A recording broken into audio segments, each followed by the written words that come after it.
저와 함께 나누실 하나님의 말씀은 에스겔 22장 23절부터 31절까지의 말씀입니다.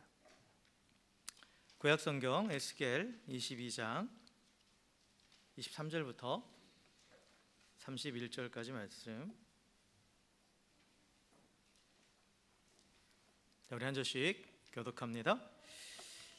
여호와의 말씀이 내게 임하여 이르시되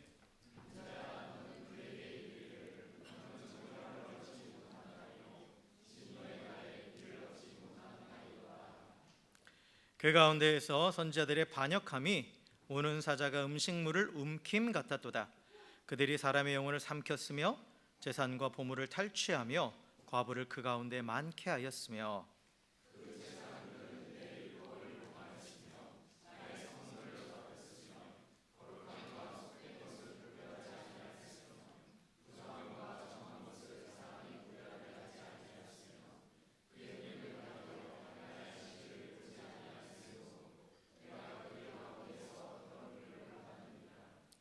그 가운데 그 고관들은 음식물을 삼키는 일이 같아서 불의한 이익을 얻으려고 피를 흘려 영혼을 멸하거늘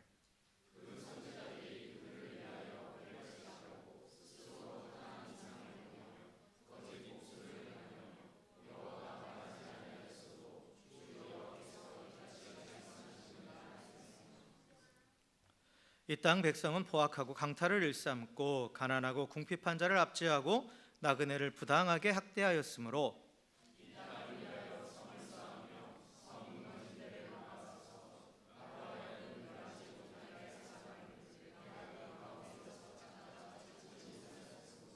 읽겠습니다. 내가 내 분노를 그들 위에 쏟으며 내 진노의 불로 멸하여 그들 행위대로 그들 머리에 보응하였느니라. 주 여호와의 말씀이니라. 아멘. 아멘. 할렐루야. 할렐루야. 예, 우리 옆에 계신 분하고 이렇게 인사하겠습니다. 주의 사랑으로 사랑하고 축복합니다. 이렇게 인사합시다. 네. 네. 시원아 졸립지? 시원아 졸립지 않은데 김현석 집사님 이해하세요? 안 졸려? 나는 졸린데 지금 왜 이렇게 졸립죠? 기온이 뭔가 좀 히터를 틀어놨더니 따스한 기운이 들어가지고 자꾸 졸립네요. 자,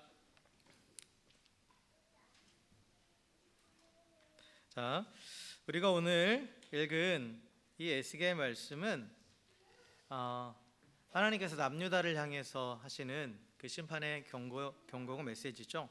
그 역사적인 배경을 보면 이 바벨론이 이제 유다를 두 번째 침공했을 때, 그때 대략 주전 597년 정도로 그렇게 추측을 하는데, 그때 유다가 상당히 혼란에 빠졌어요. 정치적으로도 혼란스럽고 경제적으로도 불안하고 또 사회적으로 타락한 그 상황에서 하나님을 찾지 않고 여전히 우상을 섬기면서 멸망을 향해 나아갔던 그런 시점입니다. 근데 아직은 멸망하지 않았어요.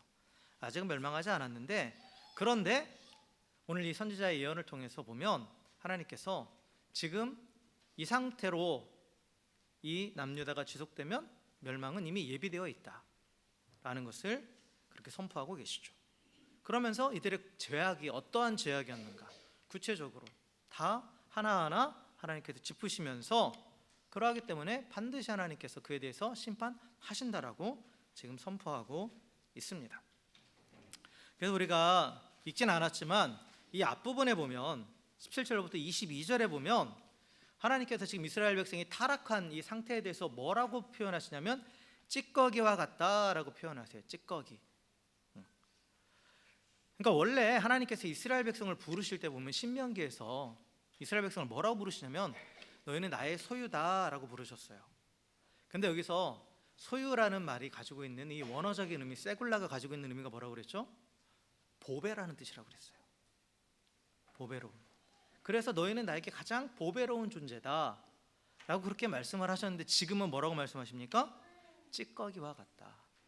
여기서 말하는 찌꺼기는 뭐냐면 은을 재련할 때 왜 그 금이나 은이나 이렇게 광물들을 재련할 때 보면은 그 뜨거운 그 풀무불에서 그 열을 가해서 녹인 다음에 찌꺼기들 다 제거하고 원하는 순수한 금속을 얻어내잖아요. 그때 나오는 찌꺼기가 바로 이 찌꺼기입니다. 그래서 원래는 순은과 같이 깨끗하고 귀한 존재였던 이스라엘이 이제는 그 재련 과정에서 나오는 찌꺼기와 같이 쓸모없는 존재로 전락해버렸다라고 그렇게 말씀하시는 거예요.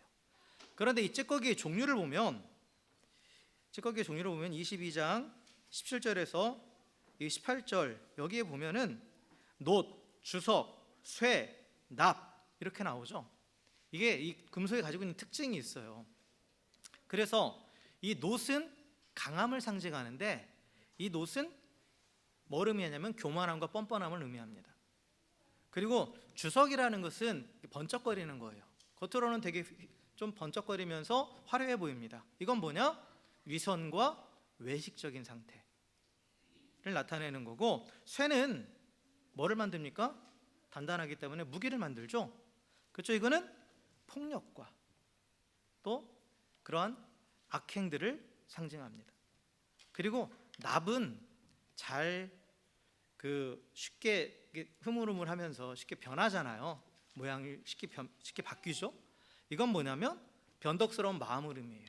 그리고 납은 비중이 높아서 되게 무거운 금속이에요. 그렇기 때문에 완악한 마음, 우둔한 마음을 상징합니다. 그러니까 하나님께서 이스라엘을 찌꺼기라고 하시면서 이들의 마음을 놋과 같다, 주석과 같다, 쇠와 같다, 납과 같다고 하신 것은 그들이 죄로 인해서 완전히 교만하고 위선적이고 폭력적이고 그리고 마음이 단단히 굳어져 있는 완악한 상태임을 드러내고 계시는 거예요. 그래서 이스라엘 백성이 하나님의 심판을 피할 수 없다, 예정되어 있다, 이대로 가면 그 심판은 예정되어 있다라는 것을 분명하게 말씀하고 있죠. 그리고 이어지는 오늘 말씀을 통해서 무엇을 얘기하냐면, 그러면 그들의 죄악의 실상이 이 사회 전반에 걸쳐서 어떻게 나타나고 있는가. 그래서 이번에 계층별로 말씀을 하시는 거예요. 각 계층별로. 그래서 지도자들로부터 이 백성에 이르기까지 그들이 실제적으로 지금 어떠한 삶의 태도를 보이고 있는가를 신랄하게, 이건 비유가 아니라 있는 그대로를 말씀하시는 겁니다. 그래서 24절에 보면 하나님께서 이스라엘 땅을 뭐라고 말하냐면 정결함을 얻지 못한 땅, 진노의 날에 비를 얻지 못한 땅이라고 그렇게 비유하고 계시죠. 이건 뭐냐면, 진노의 날에 비를 얻지 못했다라는 건 뭐냐면, 비가 오면 이 땅에 더러워졌던 것들이 다 깨끗하게 씻어지잖아요. 정결하게 되는 거예요. 그러면 진노의 심판을 받지 않아요. 그런데 이스라엘 백성은 진노의 날이 닥쳐왔는데도 비를 얻지 못했다, 여전히 더러움 가운데 있다라는 거죠. 깨끗해지지 않았다라는 거예요.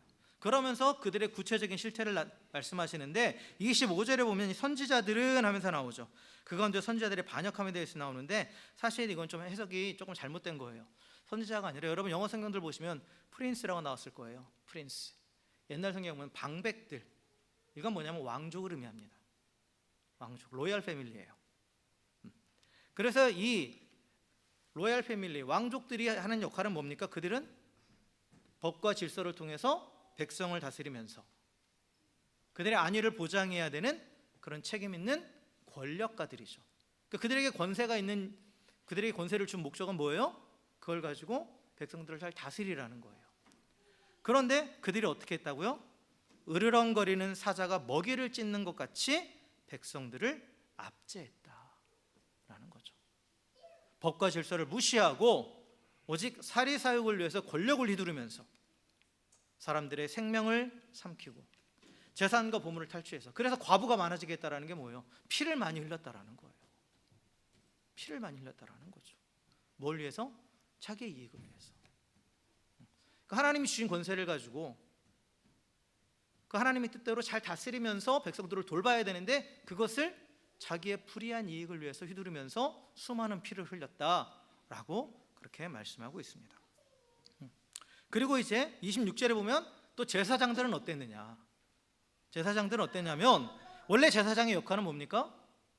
백성들에게 율법을 가르치고 또 제사 제도를 통해서 거룩함을 지켜나가야 되는 게 바로 제사장의 본분이죠.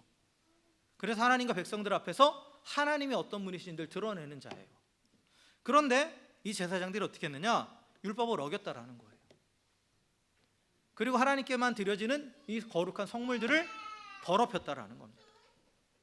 그래서 제사장으로서 거룩함과 속된 것들을 구별하고 그것들을 가르쳐야 되고 또 스스로 거룩함을 지켜나감으로써 하나님의 거룩함을 드러내야 되는 그들이 더 더럽게, 오히려 더 더럽게 안식일도 범하고 그렇게 하나님의 영광을 가리는 그러한 삶을 살았다라는 거죠. 즉 하나님을 모독한 거예요. 하나님을 드러내야 되는 존재들이 오히려 하나님을 모독하는 존재로 전락해 버렸다라는 거죠. 자, 그리고 고관들, 이 고관들이 이제 관료들을 의미해요. 관료들은 백성을 섬기는 자들이죠. 오늘날로 말하면 공무원이라고 생각하시면 돼요. 그런데 그들이 오히려 백성을 희생물로 삼았다라는 거죠. 그것도 마찬가지로 자기 이익을 위해서. 그래서 먹이를 찢는 이리같이 자기의 이익을 위해서 피를 흘렸다라는 거죠. 그런데 이러한 상황들을 보면서 또한 하나님의 말씀을 대언하고 또한 회개를 선포해야 될 선지자들이 어떻게 했느냐? 어떻게 했대요? 오늘 28절에 보니까 선지자들이 그들을 위해서 회를 칠했다라고 되어 있죠. 이 위에 나와 있는 권력 있는 모든 사람들을 위해서 회를 칠했다. 석회를 발랐다라는 거예요. 이게 뭐예요? 회칠한 담이라는 표현이 많이 나오죠, 성경에 보면. 원래는 다 갈라지고 무너지기 직전이에요. 근데 겉에만 살짝 바르는 거예요. 석회를 페인트 실새로 하는 거예요. 그냥 다 무너지기 직전인데 근데 그냥 눈속임 하려고 겉에만 번지르르하게 칠해놓은 겁니다. 회칠한 무덤, 회칠한 담, 이게 다 그런 의미예요. 그래서 다 썩어가고 있는 그들에 대해서 오히려 괜찮다라고 그러면서 이들의 죄를 정당화시켜준 거예요. 카바쳐준 거예요. 속된 표현으로 다 덮어주는 거예요. 그리고 하나님이 말씀하시지 않았음에도 불구하고 주 여호와께서 이같이 말씀하시느니라 라고 거짓말하면서, 선지자는 하나님의 말씀을 듣고 그 말씀을 그대로 전해야 되는데 그게 아니라 그냥 자기 생각대로, 그리고 사람들이 원하는 대로 듣고 싶어하는 말을 해주면서 회칠해주고 또 그들의 죄악을 정당화시켜 줬다라는 거죠. 그리고 평화와 번영을 약속하면서 임박한 심판을 외면하게 했습니다. 이때 당시 유다가 그랬어요. 이게 예레미야서에 보면 자세히 나와 있어요. 예레미야서에 보면 거짓 선지자들이 어떻게 했는가. 그러니까 보세요. 정치 지도자, 종교 지도자들, 모든 지도자들이 다 이렇게 하나같이 타락해 있으니까 백성들은 어떻게 했어요? 당연히 그들의 영향을 받아서 포악하고 강탈을 일삼고 가난하고 궁핍한 자들을 압제하고 또 나그네를 부당하게 학대했다. 그러니까 모든 공의가 사라져버린 거죠. 그러니까 이 세상 이게 어떻게 된 거예요? 모든 질서가 무너지니까 힘 있는 자가 모든 것을 빼앗아가는 약육강식의 세상이 되어버린 거죠. 모든 질서가 무너지면 결국은 이렇게 되는 거예요. 힘의 논리가 지배하는. 어떻게 보면 오늘날의 세상과 마찬가지죠. 그렇죠? 특히나 요즘 정세를 보면 그렇죠. 힘 있는 자가 자신의 그 힘을 가지고 자기 이익만을 추구하는 그런 세태가 지금 되어가고 있죠. 이게 심판받기 직전의 모습입니다. 그래서 하나님께서 이처럼 지도자들로부터 모든 백성에 이르기까지 총체적으로 타락한 이스라엘 백성들을 이제 풀무불 속으로 모아서 분노의 불을 녹여서 불어 부어 놓아서 녹이시겠다라고. 이건 뭐냐면 그 죄에 대해서 하나님께서 심판하신다. 그래서 그들을 멸망시키시겠다라고 그렇게 말씀합니다. 그것을 통해서 그 찌꺼기까지 하나님께서 소멸시킴을 통해서 하나님이 자신들에게 진노하셨다라는 것, 그 진노의 심판을 내리신다라는 것을 알게 하시겠다라고 그렇게 말씀하시죠. 그런데 항상 하나님의 심판의 말씀은 심판으로만 끝나는 게 아니에요. 회복의 소망도 같이 말씀하십니다. 그런데 여기 보면 하나님께서 분명히 심판에 대해서 말씀을 하셨지만, 그러나 또 하나님께서 무엇을 말씀하시냐면 이 땅을 위하여, 30절에 보면 이 땅을 위하여 성을 쌓으며 무너진 데를 막아서 나로 하여금 멸하지 못하게 할 사람을 내가 그 가운데서 찾다가 찾지 못하였다라고 말씀하세요. 하나님의 깊은 탄식이죠. 하나님의 심판이 예정이 되어 있는데, 그런데 하나님은 그럼에도 불구하고 이들은 또 심판받아 마땅해요. 하지만 하나님이 원하시는 건 뭐예요? 살리시는 거예요. 그래서 하나님께서 이 백성을 살리시기 위해서는 그 무너진 데를 막아서는, 즉 이 죄로 인해서 완전히 무너져서 멸망을 향해 달려가는 이 공동체를 살리기 위해서 하나님의 진노를 막아설 중재자가 필요하다라는 거죠. 그 대표적인 게 바로 모세입니다. 모세. 이스라엘 백성이 광야 생활할 때 계속 하나님 앞에 범죄하잖아요. 십계명 받자마자 우상 만들고, 그때마다 목숨 걸고 나섰던 사람이 모세였죠. 모세가 하나님과 백성들 사이에 중재자가 되어서 자기 목숨을 걸었죠. 하나님의 심판 알아요. 저들 심판마다 마땅해요. 하지만 하나님의 성품을 의지하고 하나님의 자비하심을 의지하고 또 하나님의 이름을 위해서 내 목숨을 걸 테니까 저들을 용서해 달라고, 그렇게 중재자로 모세가 나섰죠. 이러한 모세처럼 하나님이 심판을 거두시도록 헌신하는 한 사람을 지금 찾으시는 겁니다. 그런데 그 한 사람이 없었더라. 죄로 인해서 멸망할 이 공동체를 살릴 수 있는 중재자는 어떤 사람이냐? 반드시 죄에 물들지 않은 의인이어야 되는 거예요. 모세가 그렇게 하나님과 백성들 사이에 설 수 있었던 것은 그가 백성들이 지은 죄를 짓지 않았기 때문에 그랬던 거죠. 그러니까 의인이 서야 돼요. 의인이 하나님을 경외하며 그 말씀에 순종하고 공동체를 위해 기꺼이 헌신하는 그 의인만이 이 무너진 성벽을 막아설 수 있고, 그래서 이 도시가 멸망하는 것을 막을 수 있다라는 거예요. 그런데 이때 당시 이스라엘 공동체는 아까도 얘기했지만 모든 왕부터 모든 백성에게 이르기까지 총체적으로 타락했다라는 거죠. 그러니까 그 의인 한 사람을 찾지 못하셨다라는 거예요. 이러한 얘기가 창세기도 나오죠. 하나님께서 소돔과 고모라를 멸망시키기 전에 의인 아브라함의 그 중보가 보면 의인 50명으로부터 시작해서 쭉 하다가 10명까지 딱 내려가잖아요. 10명 그때 당시 최소 단위예요. 최소 단위입니다. 그런데 그 의인 10명을 찾지 못해서 소돔과 고모라가 멸망했듯이 이스라엘 역시 이 단 한 명의 의인이 없어서 심판을 피할 수 없었다라는 거예요. 그래서 여기서 보면 보응하였느니라 라는 표현이 나오죠. 31절에 그들의 행위대로 그들의 머리에 보응하였느니라 라는, 이것은 예언적 완료 시제예요. 보응할 것이다. 아직 이스라엘 유다는 멸망하지 않았어요. 그런데 그 예언은 반드시 이루어진다 라고 선포하고 있는 거죠. 네, 여러 번 말씀드리지만 에스겔을 통해서, 이 에스겔의 심판의 말씀을 통해서, 심판의 말씀을 들으면 되게 우리가 마음이 무겁지만, 그러나 심판의 목적은 뭐라고 그랬어요? 진멸이 아니라고 그랬어요. 심판을 통해 하나님을 깨닫고 돌아와서 회복시키기 원하신다고, 그래서 경고도 계속 하신다라고, 그래서 또 거한 그 경고를 듣고 또 하나님 앞에 돌아와서 간절히 공동체를 위해서 기도하며 헌신할 그 의인을 찾으셨지만, 그러나 이 한 사람이 없었기 때문에 결국 이 예언이 그대로 성취되어 버리는 거죠. 그래서 하나님은 진노의 불을 쏟을 수밖에 없었다라는 거예요. 그래서 결국 유다가 망하죠. 완전히 망합니다. 완전히 망해요.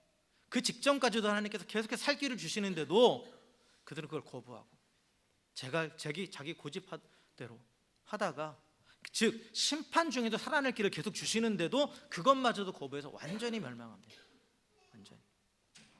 그럼에도 불구하고 물론 하나님은 남은 자들을 통해서 또 회복을 약속을 하시지만, 어쨌든 간에 그 찾으시는 의인이 없기에 이스라엘은 멸망할 수밖에 없었다라는 거예요. 그런데 이러한 이스라엘의 모습은 결국 온 인류를 대표합니다. 완전한 죄인이 또한 우리들 한 사람 한 사람을 대표하는 거예요. 그런데 이스라엘 백성 가운데서는 이 찾을 수 없었던 한 의인이 역사 가운데 이 땅에 오셨죠. 바로 예수 그리스도십니다. 예수님께서 바로 하나님이 찾으시는 그 사람이 되셔서 그래서 인류의 죄를 대신 짊어지시고 십자가에서 죽으심으로 구원의 문을 활짝 열어 주셨다라는 거죠. 그래서 예수님은 완전한 중재자가 되시는 거예요. 모세도 중재자였습니다. 그러나 이 모세의 중재는 하나님의 진노를 뒤로 미룬 것뿐이에요. 그 죄의 문제를 완전히 해결하지는 못했어요. 그런데 예수님은 이 땅에 오셔서 그 죄를, 진노의 심판을 당신이 다 당하셨죠. 그렇잖아요. 십자가에서 우리를 위하여 죄가 되시고, 예수님께서 그 완전한 의인이신 예수님께서 우리를 위해서 죄가 되셨다, 죄인이 되시고 그 죄의 값으로 십자가를 짊어지신 거죠. 그래서 그 십자가의 저주를 감당하셨어요. 십자가에서 죄인들이 받아야 될 그 진노의 심판을 대신 받고 죽으셨습니다. 그렇기 때문에 누구든지 예수님 안에 있으면 이제 그 죄에 대한 심판은 지나간 거예요. 인간적인 노력으로는 그 누구도 이 죄에 대한 진노의 심판, 죽음에서는 벗어날 수 없습니다. 그것은 이미 예비되어 있는 거예요. 그래서 죄 가운데 있는 모든 인간은 영원한 죽음이 예정되어 있는 절망적인 상황 가운데 놓여져 있습니다. 그런데 하나님께서 죄인들을 사랑하시기 때문에 친히 그 아들 예수 그리스도를 이 땅에 보내주셔서 완전한 중보자, 완전한 중재자가 되게 하셨습니다. 그래서 예수님께서 우리가 받아야 될 그 모든 진노의 심판을 다 담당하셨기에, 그 진노의 잔을 다 마시셨기 때문에 이제 그 진노의 심판이 우리에게선, 믿는 자에게는 지나간 겁니다. 끝난 거예요. 그리고 완전한 구원이 성취되었습니다.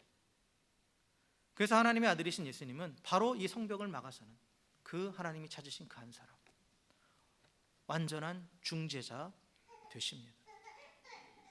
우리에게 영원한 생명을 주신, 우리의 죄를 다 속하시고 모든 심판을 대신 담당하심으로 우리에게 영원한 생명을 주신 완전한 중재자 되십니다. 그런데 그 예수님의 이 구속 사역 이후에도 하나님은 오늘도 이 당신의 구원의 계획을 이루기 위해서 여전히 성벽을 막아서는 사람, 그 한 사람을 찾고 계십니다. 그리고 그 한 사람은 바로 이 자리에 있는 우리들입니다. 성도예요. 하나님께서 우리를 성도로 부르신 것은 이제 멸망의 길을 향해 나아가는, 모든 것이 무너진 상태로, 무반배 상태로 멸망을 향해 나아가는 그들을 위해 중재하는, 예수님과 같은 그 역할을 감당하라고 우리를 부르신 겁니다. 여러분, 성도가 이 땅 가운데서 구원받고 살아가는 목적이 뭡니까? 사실 구원받고 바로 하나님 나라 가면 좋죠. 저도 하나님 나라 생각하면 거기 가고 싶어요. 집 걱정하고 싶지도 않고, 당장 또 뭐 여러 가지 삶의 여러 가지 문제들 더 이상 고민하고 싶지 않죠. 사도 바울도 그런 고백했죠. 바울도 그런 고백했어요. 나 지금 당장 하나님 나라 가고 싶다. 내가 왜 이 땅에서 복음을 전하다가 매맞고 이렇게 감옥에 갇히고 또 세상 사람들 보기엔 정말 어떻게 보면 바울처럼 힘들게 산 사람이 어디 있어요. 예수 믿고. 예수님은 논외로 치고, 인간적인 마음으로는 바울도 가고 싶다고 그랬어요. 빨리 가고 싶다. 그런데 바울은 내게 사명이 있다라는 거죠. 그 사명은 뭐냐? 바로 이 역할을 하는 거예요. 무방비 상태로 멸망을 해서 가는 자들에게 복음을 전하게 하시려고 나를 부르셨고, 그래서 나는 그 사명을 감당한다 이거죠. 그래서 우리도 동일하게 모든 성도는 그거를 위해서 부르심 받은 거예요. 그 사명을 감당하라고. 그래서 이 땅을 살아가고 있는 겁니다. 그 사명에 다하는 날 우린 가는 거예요. 사명에 다해서 가는 겁니다. 건강이 안 좋아서 가는 게 아니에요. 사고 나서 가는 게 아니에요. 사명에 다했기 때문에 하나님께서 이제 그만 와서 쉬라고 불러주시는 거예요.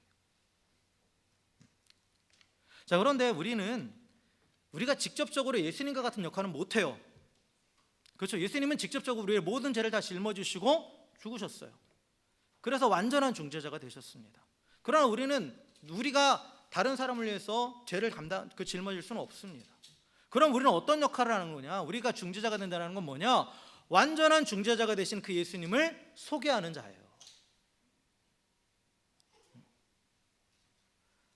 그 완전한 중재자 되신 예수님께로 사람들을 이끄는 역할을 하는 거예요. 우리는.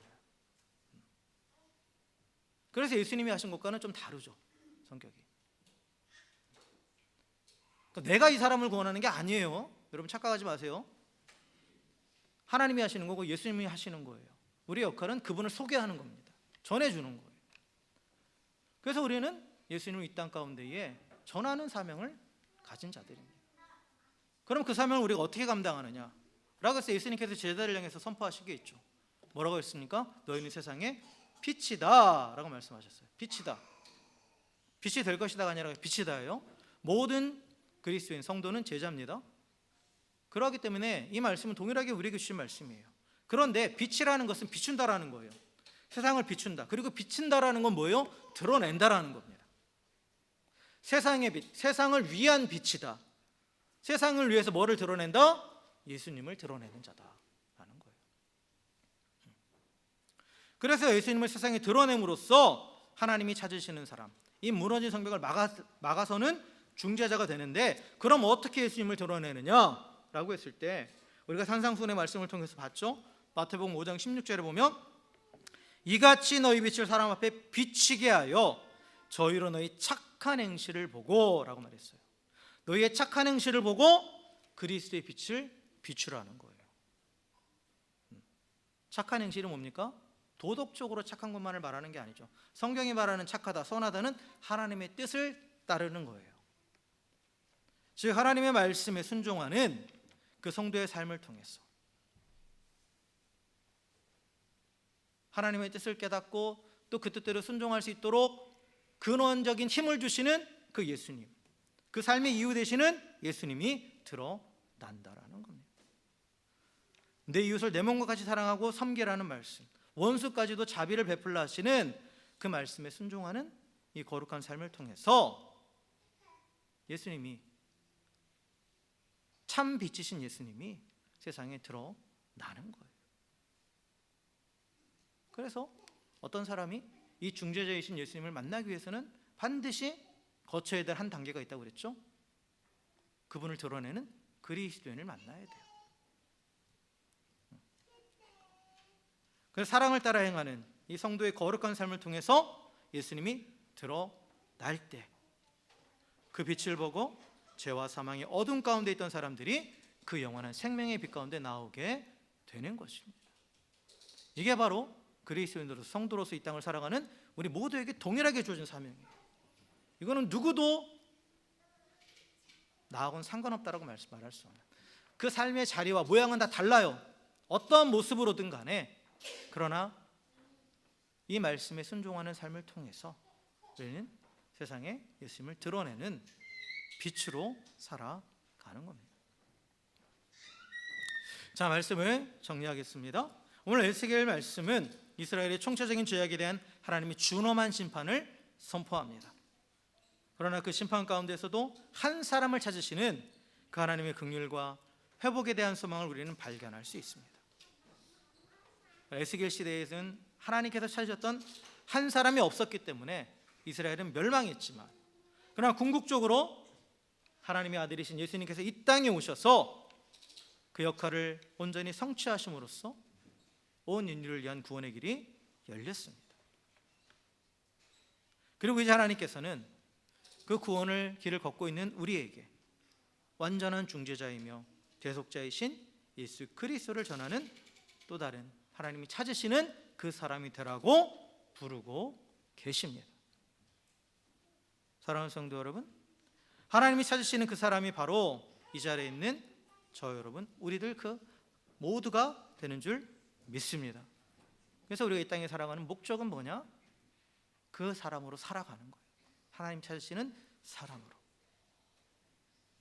예수님의 중재로 인해서 하나님과 관계가 회복되었고 그 사랑 안에 살고 있는 우리 모두가 바로 하나님이 찾으시는 그 한 사람입니다.